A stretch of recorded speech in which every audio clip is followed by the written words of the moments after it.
श्रीराम जय जय राम. मी भगवंताचा आहे ही अखंड जाणीव. आपल्याला काही हवे असे वाटले आणि ते तसे झाले नाही म्हणजे तळमळ लागते. परंतु सर्व परमात्माच करतो आहे असे मानले म्हणजे काळजीचे कारण उरतच नाही. आपण देव आहे असे म्हणतो, पण आपला तो विश्वास खरा आहे का?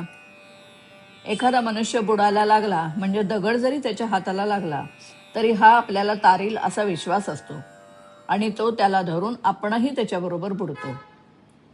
म्हणून म्हणतो, देव आहे असा आपला खरा विश्वास नसतो. आपण नुसतं तोंडाने म्हणतो एवढेच. नाहीतर आपल्याला काळजी का वाटावी? प्रत्यक्ष देव पुढे उभे राहिला तरी आपल्या मागची काळजी आणि सुखदुःखे संपणार नाहीत. याचे कारण म्हणजे परमेश्वरावरचा आपला विश्वासच डळमळीत असतो. वास्तविक परमेश्वराची इच्छा प्रमाण मानल्यानंतर सुखदुःख मानण्याचं कारण नाही. परमेश्वर सर्वव्यापी आहे. तो जसा माझ्यात आहे तसा दुसऱ्यातही आहे. म्हणून दुसऱ्याने काहीही केले तरी आपल्याला त्याबद्दल काही वाटण्याचं कारण नाही. तरी अशी भावना ठेवून वागावे की मी देवाचा आहे, तो माझा पाठीराखा आहे आणि म्हणून काही झाले तरी मला काळजी करण्याचं कारण नाही. हे सर्व नामस्मरण केल्याने साधते. म्हणून मी आजपासून सतत नामस्मरण करीत राहणार असा निश्चय करावा आणि त्या दृष्टीने प्रयत्न चालू ठेवावा. परमेश्वराला शरण जाऊन मला तसे वागण्याची बुद्धी द्यावी म्हणून त्याची प्रार्थना करावी. मनाने पहिल्याने थोडी बळजबरी करावी लागेल. लहान मुलांना शाळेत जाण्याकरता सुरुवातीला थोडी बळजबरी करावी लागते. मुलीला सासरी प्रथम पाठवतानाही तसंच करावं लागतं. आपण थोडा तरी नियम करावा. उदाहरणार्थ, जेवायच्या आधी, रात्री निसताना, सकाळी उठताना नाम घ्यायचेच. भगवंताची आठवण करायचीच. असे केले तर आयुष्य फार उपयोगी पडेल. प्रपंचाचा प्रयत्न आज जो चालू आहे तसाच करीत जावा, पण मला भगवंत हवा असे म्हणत जावे. मनामध्ये भगवंताची आस ठेवावी म्हणजे ती हळूहळू वाढत जाईल आणि तिचे पर्यवसान ध्यासामध्ये होईल. समजा एखाद्या माणसाला घर बांधावयाचे आहे. मला घर बांधायचे आहे असं तो म्हणत जातो आणि त्यासाठी पैसा शिल्लक टाकतो. दागिने करण्याची वेळ आली तरी ते नको म्हणतो, कारण पुढे घर बांधायचंय. हे जसं खरं त्याचप्रमाणे भगवंत मला हवा असं नुसतं म्हणत गेल्याने देखील मनुष्य निव्वळ प्रपंचातच गुरफटून न जाता विषय बेताने भोगेल.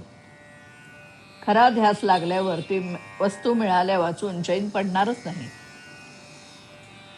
सगुणमूर्ती नेहमीच आपल्याजवळ राहणे शक्य नसते, पण तिची खूण भगवंताच्या नामात आहे. म्हणून आपण नाम घेतल्यावर भगवंत आपल्याजवळ असल्यासारखाच आहे. श्रीराम. राम करता राम दाता, राम करता राम दाता, याच साठी न लगे चिंता, याच साठी न लगे चिंता. सतत जपणे राम नाम, देह होईल मुक्तिधाम. सतत जपणे राम नाम, देह होईल मुक्तिधाम. राम अंतरी राहता, राम अंतरी राहता, राम करता राम दाता, याच साठी न लगे चिंता. मृत्यू भय हे सरते सरते, तळमळ ही नुरते नुरते. मृत्यू भय हे सरते सरते, तळमळ ही नुरते नुरते. राम आहे शांतविता, राम आहे शांतविता. राम करता राम दाता, याच साठी न लगे चिंता. हवा राम